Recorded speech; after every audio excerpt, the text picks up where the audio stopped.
The They're coming separation? for real. Yes, they're Oh, coming really? for real, man. Oh my And, God. I'm getting into a situation. They were talking to me, asking for what is the legal advice, and it's like, I have no idea. I know, and I think we need to have a legal expert to Wow. advise on these kind of things on that, right? I mean, Guys, I'm sitting right here. Hey, Khalid!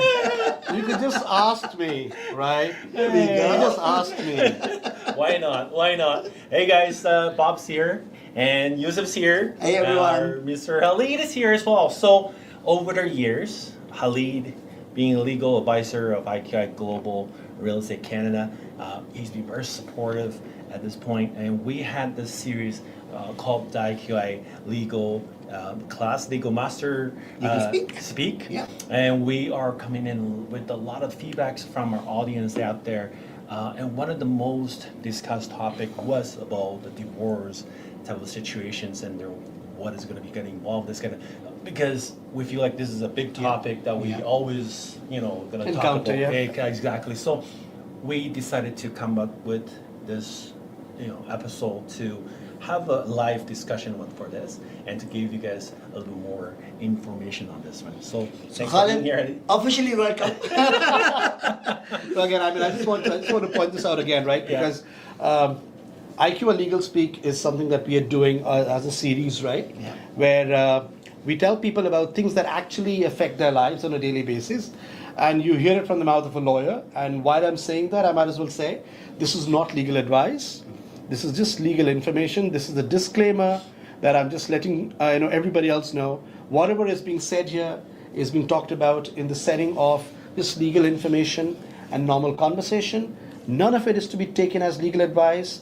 You could go to your own lawyer. If you don't have your lawyer, my details are going to be there for you. Get in touch. That's right. Let's go, boys. Perfect. So, as the conversation got started, we were talking about separation. I think before that, also something which we would like to know is about a prenup agreement, right? So, we help our clients to buy properties, right? And once they're buying the property as a couple, sometimes they have their own properties before, or they have some inheritance on that. So, first of all, I think what is really important for us to know is what is a prenup?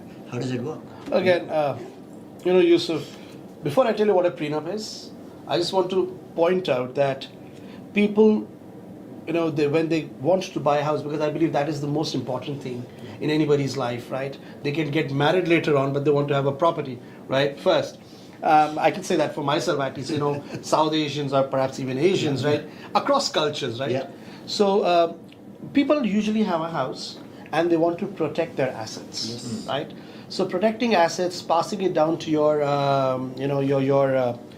your beneficiaries, your next generation is what is always playing in people's mind. And then comes in the angle of getting married. That's So right. that is where a prenup agreement or a marriage contract Okay. comes into the picture, which is that parties decide and agree, the husband or the wife, husband or the husband, wife or the wife, that we want to keep our assets intact. Yeah. What is mine, what is yours, because just as marriage is a reality, divorce is also a harsh reality. I'm a litigation lawyer. We're doing these matters on a daily basis, right? So a prenup is basically, to answer, a marriage contract where both parties decide what is going to happen to our properties and finances in the event of a divorce, Okay. right? And again, both parties have lawyers. They both come down together. Nobody feels bad that why are we doing a prenup, right? Because the moment you take the word prenup, the parties feel like, oh, you don't trust me. Right. Yeah. Oh, why do you want a prenup? You think I'm going to rip you off? Yeah. Exactly. Well, not today. Yeah. Maybe tomorrow. You never know, right? Yeah. So, prenup is something that people get into Yeah.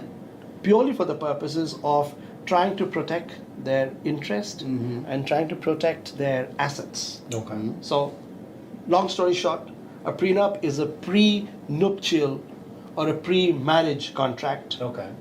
purely for the purposes of saving yourself a lot of heartburn when you're separating. Oh.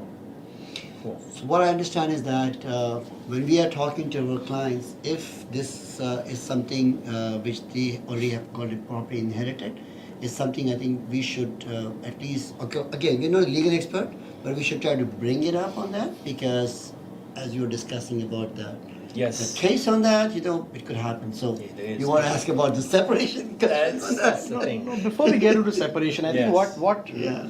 what role does a realtor have to play? Because what, when people are buying a house, Yeah. they don't come to me as a lawyer. Yeah. They go to you guys, right? That's right. You are extracting other information. You find out, okay, fine. Are you buying this house as a married person? Are you divorced? What not? Yes, you are not lawyers. You're not expected to give them legal advice. Yes. But it doesn't hurt. Yes. Because you are, as realtors, the custodians of a lot of information, Mm-hmm. a bit of mortgage information, a bit of insurance information, a bit of Yeah. lawyer information, Yeah. right? That's the beauty of it. You bring everything together to the table. Yes, we That's do. true. And so the moment you tell your clients that you know what, you're buying this house, you're not married, You're absolutely I right. think you Yeah. should get a prenup. That's actually a very good topic that was, in my mind. Actually, I was thinking that some of the clients, they're still in the, they're just getting the girlfriend, boyfriend situation, and they decided to, I'm gonna buy this condominium, say, or a property actually. And then I'm gonna put my name down there. Probably the girlfriend, the parents are helping out, and they say, you know what, I'm gonna put my name out there on the title. But then this property, we're not married, it's gonna be for myself only. And then in the future, if we do get married, we will have some other properties down there. Yeah. But then the question becomes, sometimes asking me is that, okay, now that I'm buying this property, even though it's not a so-called Matrimonial matrimonial Yeah. home, Yeah. is it safe to say this property, it's okay if we get married down the road? They have nothing to do with my property currently that I'm Yeah. living with. Well, unfortunately, no. No. Right. Okay. So what happens is this, you're living alone, you get a girlfriend, you got a house. Let's Yeah. say you got the house, either you bought it or your parents Yeah. gifted to you, the works, right? You get somebody and that person comes and stays with you in the house and then eventually decide to get married, Yeah. right? And again, it's not just marriage, even a common law spouse is something that gets into the net, Yeah. right? So the moment there are two parties who are residing in a house, right, in a domestic relationship as a common law spouse or as an actual married spouse, that property becomes a matrimonial house. That could be a property that you don't even own. That could be a property that you're renting. That could be a property that your parents own, right? Right. If you're living in the house as a married or as a partner or as a common law spouse in a domestic relationship, there are rights people may have insofar as the matrimonial home is concerned. What rights are those, right? Right. So, matrimonial home is something that allows a person to remain there, Right. right? You cannot just kick them out. That Yeah. what, you're not entitled, you can get out of the property. That doesn't work like that. Yeah. Similarly, what also happens is that if there are people who are not entitled, right? They're not entitled, and the husband and wife, they're married, the wife comes into the house, she contributes to the house. There is a sort of a trust that she has in the house, Yeah. a constructive trust, or some sort of contribution to the house by just doing, let's say, laundry, or just by making some payments for groceries. So you're also making some additions to the house. Right. So these things become an actual problem when you're separating. So what people do is that in order to avoid a situation like that, Yeah. if I already have a house and I want to keep that house to myself, Yeah. I cannot say that this is not a matrimonial house because my wife will be living there. But I can say that even though it's a matrimonial house, you will not have any rights over it. Oh. In the event of a divorce, when we divorce, this house remains mine. You will have no claim over it, nothing will be paid to you out of it. And similarly, if you have got your own house, I will not have a claim over it. No. So marriages, properties acquired before marriages are tried to be, the attempt is that you try to keep it safe from the matrimonial property Okay. that is to be divided at the time of separation. Okay. But what if girlfriend has her own property, boyfriend has his own property, and they're all living by themselves at the time, and then they got married, say buying another property, and they got together, and that third property becomes their matrimonial home. But what about the other two properties without the prenup? So Are they safe? without the prenup also, it's the same thing, right? Oh. You bring it in, anything that's brought into the property, anything that is brought into the marriage becomes part of the pot. Really? Oh, wow. Yes. So make sure you have I have a little bit more technical question for you. So, for example, inheritance, right? A lot of time you will get inheritance later on, not at the time of getting married, or maybe it's not declared by the parents. And that prenup agreement is already been designed on that. Can that prenup agreement include inheritance properties later on, or a clause saying that if the property gets inheritance, we don't have the details of it, but that will be still be remaining with the husband. and So wife? Yusuf, It's a bit technical, but it's not technical. It's not technical. It's pretty simple. By law, properties that you inherit from your parents is perhaps is exempt from being called into the lot of matrimonial house and equalization.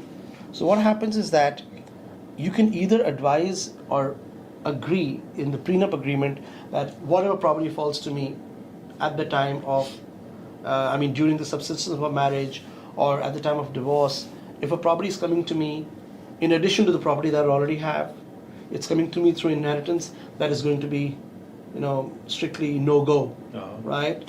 And what usually people also do is that they bring in through their wills, the father and mother, if they are on joint title over the property and they want this property to go to their son or daughter, they could provide in the will that whatever share will go to my son or daughter from this property, or if this property goes to them through inheritance, that'll be off limits for in the case of a domestic dispute or a divorce.